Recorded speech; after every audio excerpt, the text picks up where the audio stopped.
सतनाम साहेब बंदगी सभी भक्त आत्माओं को, सभी साधु संत समाज को। आज हम आप लोगों को बतलाएंगे पांचों ब्रह्म के नाम, अर्थात पांचों ब्रह्म के गुण, पांचों ब्रह्म के बारे में। हमने एक सवाल 2020 में किया था कि पांचों नाम ब्रह्म के जानो, सार शब्द ताही को मानो। अर्थात जब तक पांचों ब्रह्म का आप लोगों को ज्ञान नहीं होता है, तब तक आप लोगों को मोक्ष नहीं मिल सकता है। अब पांचों ब्रह्म को ज्ञान हो जाने का मतलब ये नहीं है कि जैसे हम आज आपको बतला देने वाले हैं पांचों ब्रह्म के विषय में, पांचों ब्रह्म के विषय में, पांचों ब्रह्म का नाम हम आज आप लोगों को बतलाएंगे। इसका मतलब ये नहीं है कि आप लोग इस प्रकार से इस ब्रह्म को जान गए तो आपको मोक्ष मिल जाएगा, ऐसा कदापि नहीं है। तो चलिए सबसे पहले पांचों ब्रह्म के आप लोगों को नाम समझ लेना है कि वो पांचों ब्रह्म हैं कौन से। सर्वप्रथम आता है ब्रह्म। अब ये ब्रह्म कौन है? ब्रह्म यहाँ पर शुद्ध ब्रह्म निरंजन को कहा गया है, जबकि निरंजन ब्रह्म के पहले निरंजन नहीं था, उस ब्रह्म से निरंजन की उत्पत्ति हुई है। लेकिन यहाँ पर हम चलते हैं, आप लोगों को सबसे पहले उसको बतला रहे हैं कि पांचों नाम ब्रह्म के जानो, पांचों नाम ब्रह्म के जानो, सार शब्द ताही को मानो। इन पांचों ब्रह्म के बारे में जब आप अच्छी तरह से जान लेते हैं, यानी अवगत हो जाते हैं इसके क्रियाकलापों से, इसके गुणों से, और इसकी अवस्था को पार करके जब आप निकल जाते हैं, तब कहीं आपको मोक्ष की अवस्था प्राप्त होती है। क्योंकि ये शुद्ध ब्रह्म भी जो है ये मोक्ष की अवस्था में नहीं है, ठीक है। लेकिन शुद्ध ब्रह्म जो है एक शांत आत्मा का नाम है, स्थिति, स्वयं में स्थिति रहने वाला, ठीक है। तो शुद्ध ब्रह्म सबसे पहली बात है कि ब्रह्म, और उसके बाद है काल ब्रह्म, उसके बाद है जीव ब्रह्म, और उसके बाद है कर्म ब्रह्म, और उसके बाद है स्वभाव ब्रह्म। चलिए जानते हैं इन पांचों ब्रह्म के बारे में। पांचों ब्रह्म का विषय आप लोगों को अच्छी तरह से समझना है। प्रथम ब्रह्म की क्या विशेषता है? जिस प्रथम ब्रह्म ने स्वयं इच्छा से, अब आगे चलते हैं, ज्ञान गुदरी में साथ शब्द कहता है, साहिब की वाणी कहती है, प्रथम ब्रह्म स्वयं इच्छाते पांचों शब्द उचारा, सोहम निरंजन निरंकार शक्ति और ओमकार। तो ये जो प्रथम ब्रह्म है, ये जो शुद्ध ब्रह्म है, जब ये अशुद्ध ब्रह्म में परिवर्तन हुआ, यानी अशुद्ध हो गया, जब इसके अंदर विचार कल्पना हुई कुछ करने की, इसके अंदर अवगुण उत्पन्न हो गए, तब ये काल ब्रह्म बन गया। यानी पहला हुआ ब्रह्म, फिर हुआ काल ब्रह्म, और फिर हुआ जीव ब्रह्म, और फिर हुआ कर्म ब्रह्म, और फिर हुआ स्वभाव ब्रह्म।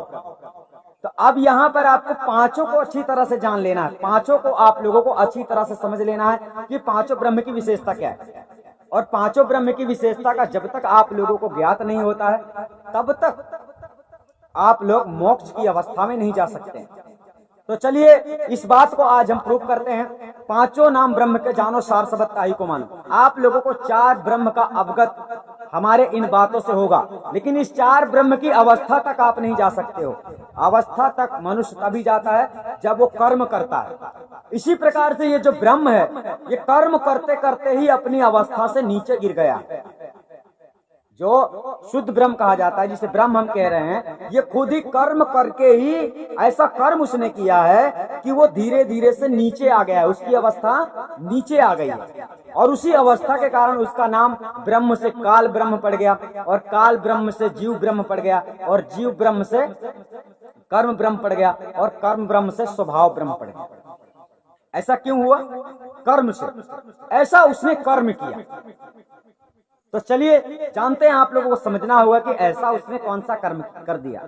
साहब ने एक जगह वाणी में बोला है, कहते हैं कि 10 अवतार निरंजन धारे, सो करता नहीं होई, वह तो अपनी करनी भोगे, करता और ही कोई, करने वाला कोई और है, वो अपने दुष्कर्मों का परिणाम भोग रहा है। जो उसके अंदर शुद्धता से, यानी जो गुण थे, जो सत्य गुण थे, उसने उसमें दुष्कर्म विचार किया, उसने गलत विचार किया और सृष्टि की कल्पना की, सृष्टि का निर्माण करने का उसके अंदर जो संकल्प आया, उस संकल्प को पूरा करने के लिए जो उसने कदम आगे बढ़ाया, इस प्रकार से वो इस तरह से फंस गया है कि वो खुद नहीं जानता है कि मैं इससे कैसे निकलूंगा। तो इससे निकालने वाला आप लोगों को इस संसार से, भव सागर से निकालने वाला केवल गुरु है। और ये बात आप लोगों को समझ में शायद नहीं आ रही है, इसलिए गुरु की आप लोग कीमत नहीं कर रहे, गुरु को आप समझ नहीं रहे, गुरु का आप महत्व नहीं समझ रहे। साहब ने यह भी बताया, करता करे कर ना सके, कर गुरु करे सब होए, सात दीप नौ खंड में प्राणी गुरु से बड़ा न कोई। गुरु से बड़ा कोई नहीं है, देवी हो या देवता, चाहे कोई भी भगवान हो जिसे तुम मान रहे हो। क्यों? कि तुम्हारे मानने से कोई भगवान हो नहीं जाएगा। ठीक है, तो सबसे पहले यहाँ पर आप लोगों को जानना है कि जो आप बॉडी देख रहे हैं, जो शरीर देख रहे हैं, ये शरीर कुछ नहीं कर सकता है। इस शरीर के अंदर चेतन शक्ति है जो कर रही है। इसमें भी एक वाणी है, ना किया ना कर सका, ना करने योग्य शरीर। वास्तव में ये शरीर नहीं करता है, ये शरीर कुछ नहीं कर सकता है। ना किया ना कर सका, ना करने योग्य शरीर, जो किया सो साहेब किया, जाको नाम कबीर। तो जिस कबीर के बारे में यहाँ पर वार्तालाप आ गई है, वो पार ब्रह्म परमात्मा, परमात्मा सत्ता है, जिसकी चेतन शक्ति से, चेतन धारा से समस्त संसार विद्यमान है, चल रहा है, चलायमान है। ठीक है, अर्थात वो परमात्मा सत्ता नहीं चल रहा है, चल तो ये पुतले रहे हैं, अर्थात जो देखने में आ रहे हैं, जो देखने में आ रहा है वो है नहीं, और जो देखने में नहीं आ रहा वो ही है। तो यहाँ पर समझते हैं कि आज मतलब पांचों ब्रह्म के बारे में आप लोगों को अच्छी तरह समझना है। चलिए, प्रथम ब्रह्म को हम क्या कहते हैं, अर्थात जो ब्रह्म है, अर्थात उसके पहले दुनिया नहीं थी, ये समझ लो। उसके पहले दुनिया नहीं थी, दुनिया में कोई नहीं था, ना ये ब्रह्मांड था और ना ही ये सृष्टि थी, ना जीव जंतु थे, कोई भी इस संसार में प्राणी नहीं था। इसी के बारे में साहब ने कहा है, वाणी में बतलाया, जब हम रहल रहल नहीं कोई, हमरे माँ ही रहल सब कोई। ये शब्द निरंजन के ऊपर कहा है साहब ने, कि ये निरंजन ही मतलब इस बात को जिक्र कर रहा है कि निरंजन को साहब कह रहे हैं कि जब केवल तू था और कोई नहीं था, मतलब जब हम रहल रहल नहीं कोई, हमरे माही रहल सब कोई, ये निरंजन का शब्द है। और साहब ने यहाँ पर उनसे प्रश्न किया है कि तब कहो राम कौन तेरी पूजा, सो समझाओ कहो मोहि देवा।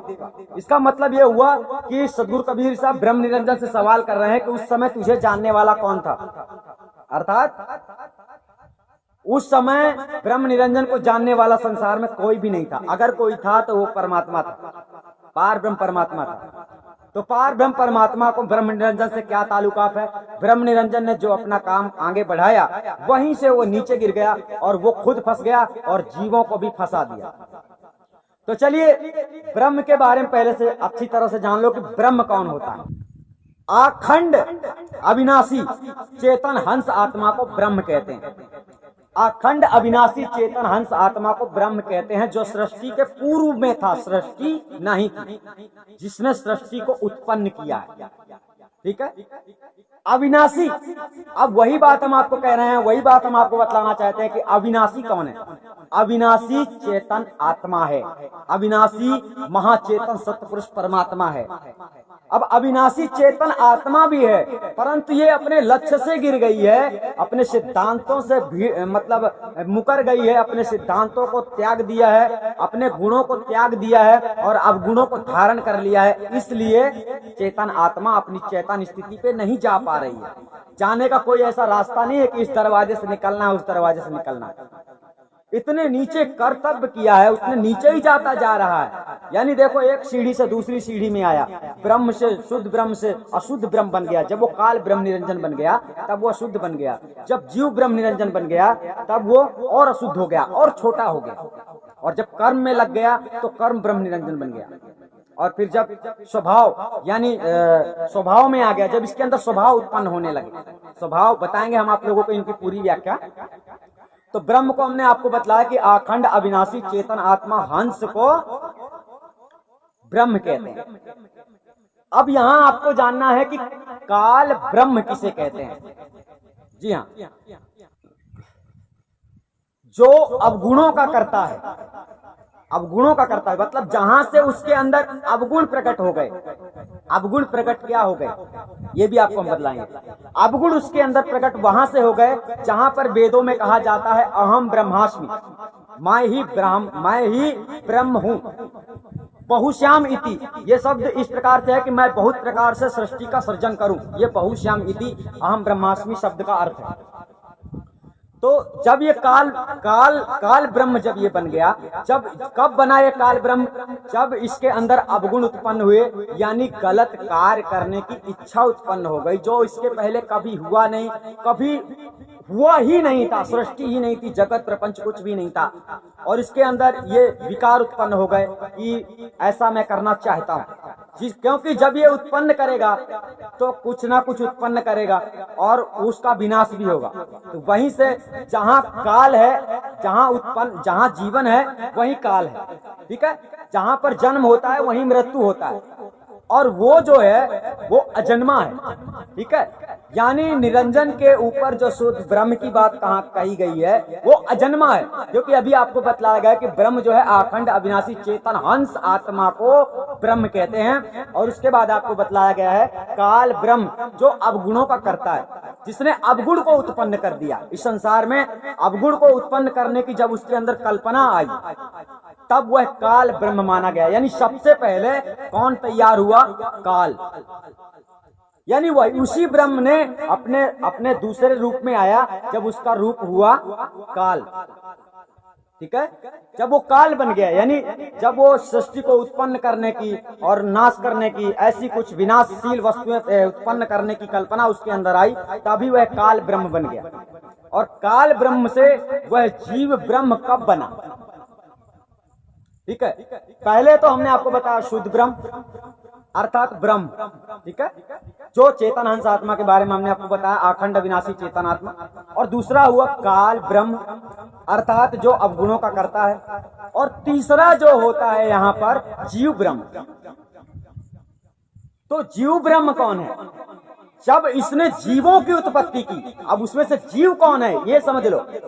जब निरंजन और आद्या शक्ति ने मिलकर जब ब्रह्मा विष्णु महेश तीनों देवों को उत्पन्न किया, तब ये जीव माने जाते हैं। इन तीनों जीवों की उत्पत्ति हुई, तब ये जीव जो है, ये जीव ब्रह्म जो है अपने आप को ही ब्रह्म स्वीकार कर लिया। यानी यहाँ पर भी कौन है? यहाँ पर वही ब्रह्म निरंजन है, क्योंकि उसी ब्रह्म निरंजन से ये तीनों देवताओं की उत्पत्ति हुई है, ब्रह्मा विष्णु महेश। तो तीनों देवताओं की उत्पत्ति उसी ब्रह्म से हुई है। इसीलिए साहब यहाँ पर कह रहे हैं, मतलब कि आपने इतिहास उठाकर देखा होगा और आप समझ लेंगे, ऐसी कोई बात नहीं है। मगर यहाँ पर हम आप लोगों को बहुत ही मतलब शॉर्टकट में समझा रहे हैं और जल्दी से जल्दी आप लोगों को समझ में आ जाना चाहिए, नहीं तो वीडियो बहुत ज्यादा बढ़ सकता है।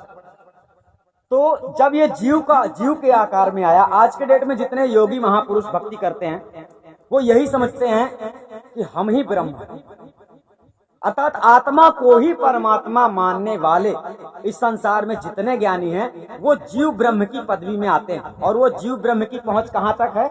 उस ब्रह्म तक, अर्थात शुद्ध ब्रह्म तक। ये उसकी एक अवस्था है। शुद्ध ब्रह्म एक सबसे ऊंचे लेवल की अवस्था है। उसके नीचे काल की अवस्था। काल की अवस्था में मनुष्य तब पहुंचता है जब आदमी गुण और अवगुण को परख लेता है।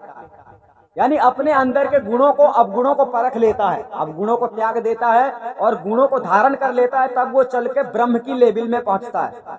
ये है मोक्ष का मार्ग, मोक्ष की अवस्था। ठीक है। तो जब मनुष्य, कोई भी जीवात्मा जब जागृत अवस्था में, जब काल के गुणों को समझ लोगे कि ये काल के गुण हैं, अर्थात ये दुष्कर्म है, ये गलत है, ऐसा करने से मैं नीचे चला जाऊंगा। उसे ऐसा पता नहीं था निरंजन को कि मैं नीचे चला जाऊंगा, इसलिए साहब ने सीधे सीधे शब्दों में कह दिया है, 10 अवतार निरंजन धारे सो करता नहीं हुई, वह तो अपनी करनी भोगे, करता और ही कोई, करने वाला कोई और है। अर्थात जिस प्रकार से कार्य संसार में हो रहा है, जिस प्रकार से चेतन आत्मा शरीर में काम कर रही है, जिस प्रकार से चेतन आत्मा मशीन में, इलेक्ट्रॉनिक मशीन में, अनेक, यानी संसार में जो कुछ भी हो रहा है चेतन शक्ति के द्वारा ही हो रहा है। ठीक है। चेतन शक्ति के द्वारा हो रहा है और चेतन शक्ति सब में विद्यमान है। ठीक है। सब में, यानी चेतन शक्ति सब में विद्यमान है, क्योंकि चेतन शक्ति जो है वो कैसी है और किस प्रकार से कार्य करती है, यही जानना मुश्किल है, नामुमकिन है, इसे कोई नहीं जान सकता है। मगर हाँ, चेतन शक्ति है कौन, चेतन शक्ति कैसी होती है, ये जान सकता है। चेतन शक्ति को जानना अपने आत्मा के स्वरूप को जानना माना जाता है। ठीक है। तो चलिए, सबसे पहले हमने आपको बताया ब्रह्म, और उसके बाद हमने आपको बताया काल ब्रह्म, और उसके बाद वो जब नीचे गिर गया तो वो हो गया जीव ब्रह्म। अब जीव ब्रह्म के बाद वो कैसे बन गया कर्म ब्रह्म। ठीक है। तो यहाँ पर हम वाणी का उपयोग करते हैं, माटी का कलपूत बनाया, वाके भीतर आप समाया। माटी का कलपूत बनाया, वाके भीतर आप समाया, और कर रहो खेल अकेले में, पड़ गो जीव झमेले में। हाँ, बाजीगर की बजी बसुरिया, कर रहो खेल अकेले में, पड़ गो जीव झमेले में। इसका मतलब है, अब यहाँ पर समझना, जो जीव है, जीव को कर्म में लगाया गया है। आप लोग किसमें उलझ गए हैं? कर्म में। कर्म तो आपको करना ही पड़ेगा, कुछ करो या ना करो। भूख लगी है, खाना खाना है, तो तुम्हें खाना कोई देता है तो उठा के खाना है, नहीं देता है तो बना के खाना है, और नहीं खाओगे तो मर जाओगे। सीधी सी बात। तो यहाँ पर जीव जो है कर्म में लग गया। अब जीव अपनी अवस्था को नहीं जानता। अपनी अवस्था को ज्ञात करने के लिए आप लोगों को गुरु की शरण में जाना पड़ता है। गुरु आपको सतमार्ग में चलाकर उस अवस्था में, उस लेवल में ले जाता है। आपकी पहुंच, आपकी विचारधारा को उलट के वो उधर पहुंचा देता है जिधर आप जाना चाहते हो। लेकिन बात यह है कि आप वहां जाना तो चाहते हो, लेकिन आपकी सुरती इस संसार से ही नहीं हट रही है, इस माया मोह से ही बाहर नहीं निकल पा रही है। तो वहां कब जाएगी? उस लेवल में पहुंचने, उस लेवल में पहुंचना बहुत मुश्किल है। जब जीव ब्रह्म कब हुआ? जीव ब्रह्म कब हुआ? जब जीव ब्रह्म के बाद में हमने आपको बताया कर्म ब्रह्म, अर्थात इस शरीर के अंदर करने वाला सारी प्रक्रियाओं को जो हो रहा है, ये आप मत सोचो कि आप कर रहे हो।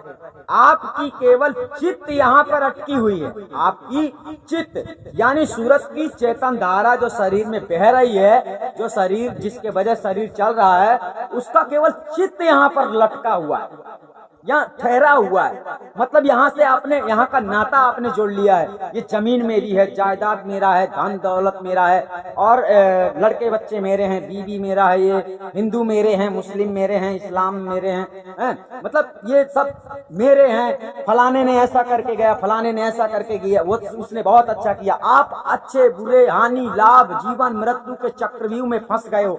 इसलिए इस संसार से उलझ पाना, आपकी सुरती को परिवर्तन करके उसमें लगन लगा लेना बड़ा कठिन, बड़ा दुर्लभ काम। यानी कर्म के बंधन में आप लोग उलझ गए। कर्मों में भी आप लोग दुष्कर्म ज्यादा करते हो, सत्कर्म तो आपको करना आता ही नहीं।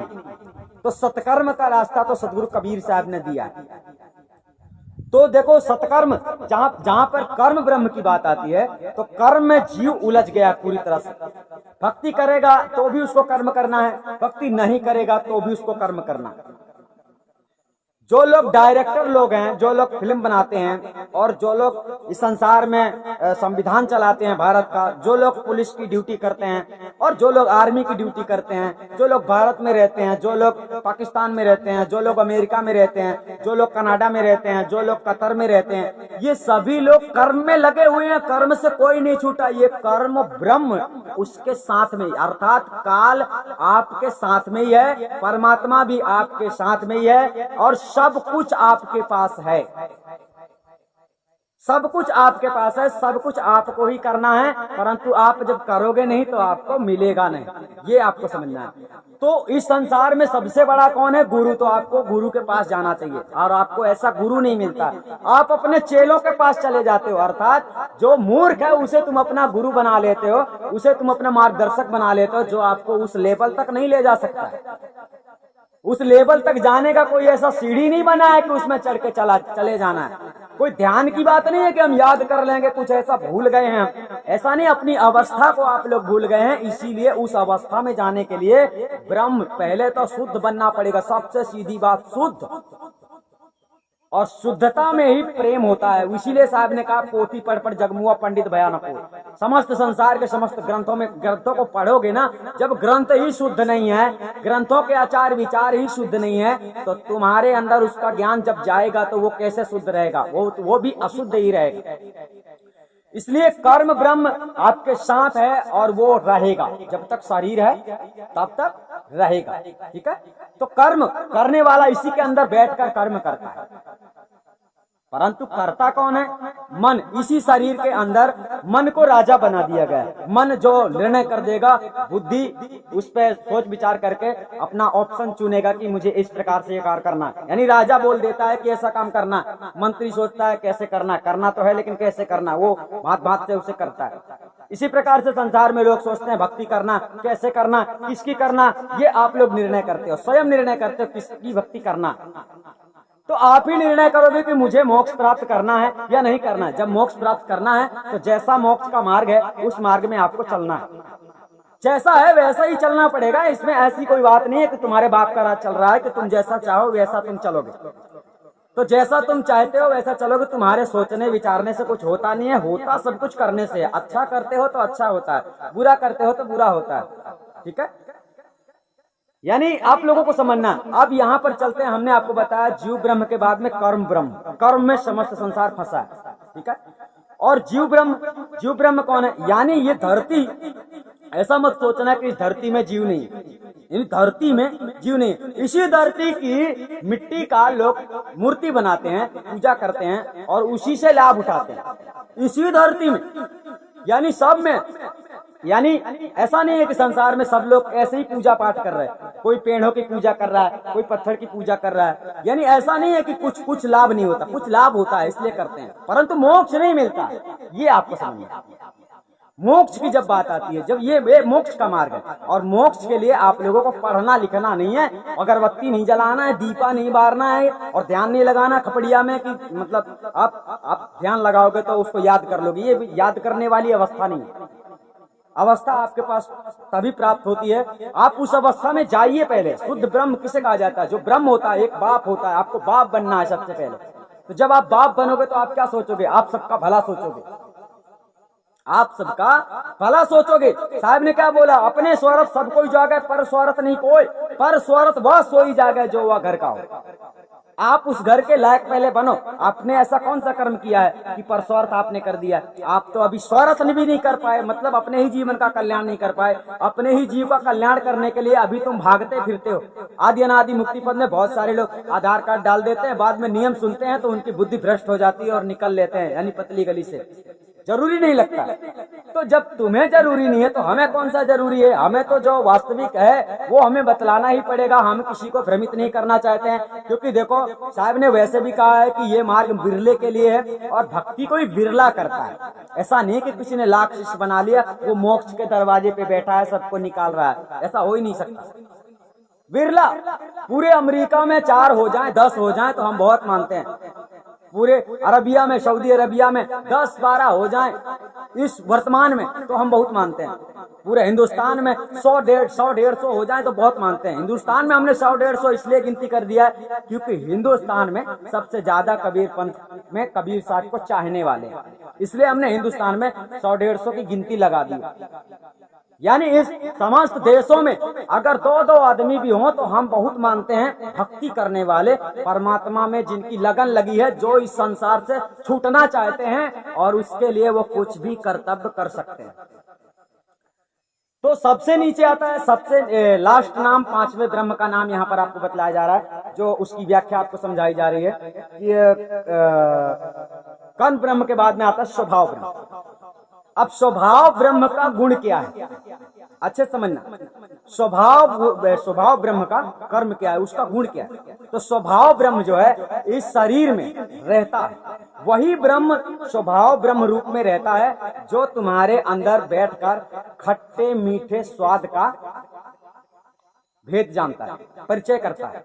ये खट्टा है, ये मीठा है, ये अच्छा है, ये बुरा है, ये दर्द है, ये दुख है, ये परखने वाला, ऐसा इसकी जांच पड़ताल करने वाला तुम्हारे ही शरीर में वही रहता है। और ये 5 ब्रह्म शरीर से परे हैं, ध्यान रखना। तो 4 ब्रह्म के बारे में अभी आप लोगों ने केवल समझा है, और ये मतलब ऐसे ही नहीं पलट के आ गया है। ये मतलब वहां से वो शुद्ध ब्रह्म से सीधे वो शुद्ध ब्रह्म से, यानी पहले वो ब्रह्म था तो वो सीधे स्वभाव ब्रह्म में नहीं आया, ऐसा हो ही नहीं सकता। क्योंकि स्वभाव ब्रह्म में कहां से आएगा, क्योंकि जब तक वो शुद्ध ब्रह्म अशुद्ध नहीं होगा, अर्थात जब तक उसके अंदर सृष्टि बनाने की कल्पना उत्पन्न नहीं होगी तब तक जीव नहीं होगा। जीव उत्पन्न जब तक नहीं होगा तब तक शरीर नहीं होगा। शरीर जब तक नहीं होगा तब तक कोई कर्म नहीं करेगा। जब तक कोई कर्म नहीं करेगा तब तक फल की चिंता, और फल मिलेगा क्या खट्टा है, क्या मीठा है, क्या बुरा है, क्या अच्छा है, ये सब जानकारी किसको लगेगी, किसी को नहीं लगेगी। इसलिए हमने 2020 में इस बात का जिक्र किया था, 5 नाम ब्रह्म के जानो सार सबत ताही को मानो। 4 ब्रह्म के बारे में आपको ज्ञात हो गया, उसके लक्षण और उसके गुण। 5वां ब्रह्म जो शुद्ध ब्रह्म, जो शुद्ध है, वो शुद्ध ब्रह्म नी अक्षर माना जाता है।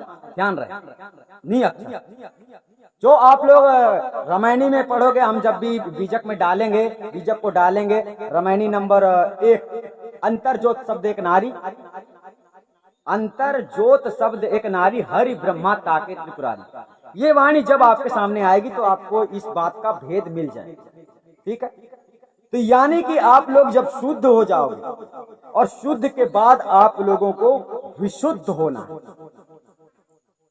यानी विशुद्ध का एक और शब्दार्थ है विचेत। विशुद्ध का एक और नाम है विचेत, अर्थात चेत और विचेत। जो चेतन आत्मा है, ये उसकी क्रिया से संसार सृष्टि का कार्य चल रहा है। परमात्मा सत्ता विचेत अवस्था में रहती है।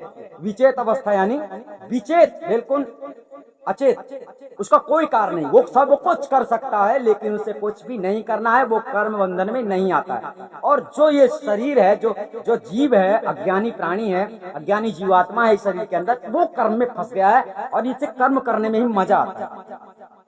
इसलिए जो अपने आत्मा के कल्याण को, अपने आत्मा का कल्याण करना चाहता है, वो अच्छी तरह से चेतेगा, समझेगा, जागेगा और परखेगा। जब आप लोग समझोगे तभी उस लेवल तक जा सकते हो। इस संसार में ऐसा कोई मंत्र नहीं है कि जिस मंत्र के सिंहासन में बैठकर आप चले जाओगे, या कि कोई देवी देवता जैसे महास्वरूप वाला आएगा और तुमको उठा के ले जाएगा सत्यलोक में, तुम्हें सिंहासन देकर बिठा देगा। ऐसा कुछ भी विचार करने की आवश्यकता नहीं।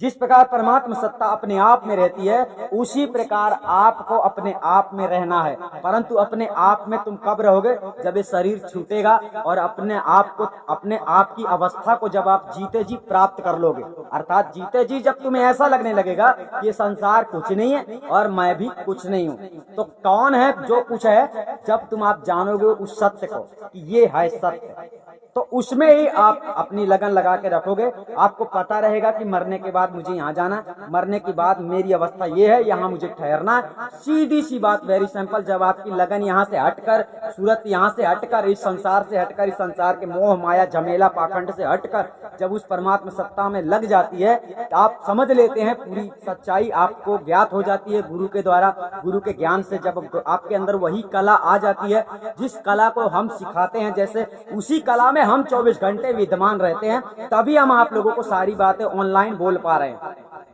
यानी ऐसी कोई बात नहीं है कि हमें पता ना हो और हम आपको बतलाएं। ये उसकी लेवल है, उस लेवल में आपको जाना है। कर्मों से ही मनुष्य लेवल में पहुंचता है। कौन से लेवल में? आदमी कर्तव्य करता है, बहुत अच्छी पढ़ाई करता है, तभी वो चल के कहीं कलेक्टर बन जाता है, और कलेक्टर बन जाने के बाद वो कितने पावर में हो जाता है। कोई विधायक इलेक्शन लड़ता है, उसके हिसाब से वो कर्तव्य करता है तो वो किस पद में चला जाता है, उसका लेवल कितना ऊंचा हो जाता है। आदमी तो तुम भी हो और आदमी हम भी है, इसी प्रकार से उसके कर्तव्य ही उसको लेवल तक पहुंचाते हैं।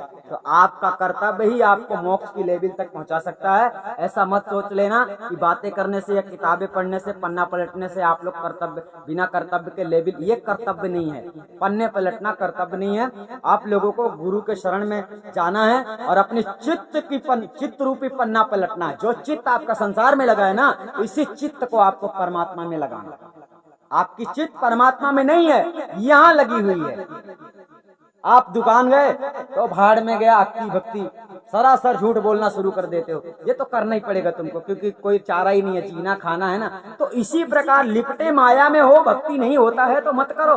और भक्ति कर पाना बड़ा दुर्लभ कार्य है, भक्ति बातों से नहीं होती है। इसलिए हमारे समझाने का मतलब ये है कि भक्ति के मार्ग में आप लोग लापरवाही ना करें।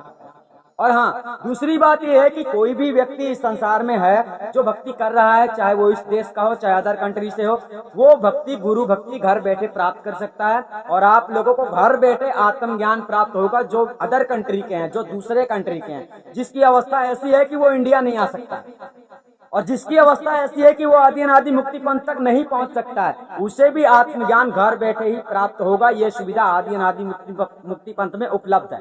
लेकिन आपको बताए मार्ग में चलना पड़ेगा। आपकी पूरी जांच पड़ताल होगी। आपके अंदर जब तक काबिलियत नहीं आएगी तब तक वो चीज आपको प्राप्त नहीं होगा। अर्थात वो चीज ही क्या, गुरु की जरूरत होती है। सबसे बड़ी बात, 2 भेद की प्राप्ति आपको होनी चाहिए, और दूसरा भेद मृत्यु के 72 घंटे पहले प्राप्त होता है। इसलिए आपको आजीवन गुरु की शरण में जाना पड़ता है। आप लोग अगर ऐसा सोचते हैं कि गुरु से मंत्र लेके, सार शब्द लेके निकल लेना है, तो इस प्रकार में आपको कामयाबी नहीं मिलेगी। क्योंकि गुरु की मर्यादा जहाँ से खत्म कर देते हो, वहीं से आप समझ लो कि आप नाव से उतर गए हो, तो भाव से पार नहीं जा सकते हो। आपको साहब ने बताया है, गुरु से कर मेल गवारा, गुरु से कर मेल गवारा का सोचत बारंबारा। जब पार उतरना चाहिए तब केवट से मिल रही है, जब उतर जाओ भव पारा तब छूट जाए संसारा। इसलिए जब तक जीते हो तब तक गुरु के शरणों में आपको रहना है, और गुरु के बताए अनुसार आप लोगों को आचरण करना है कि आप लोग उस लेवल तक पहुंच जाओ। ये है अध्यात्म का लेवल।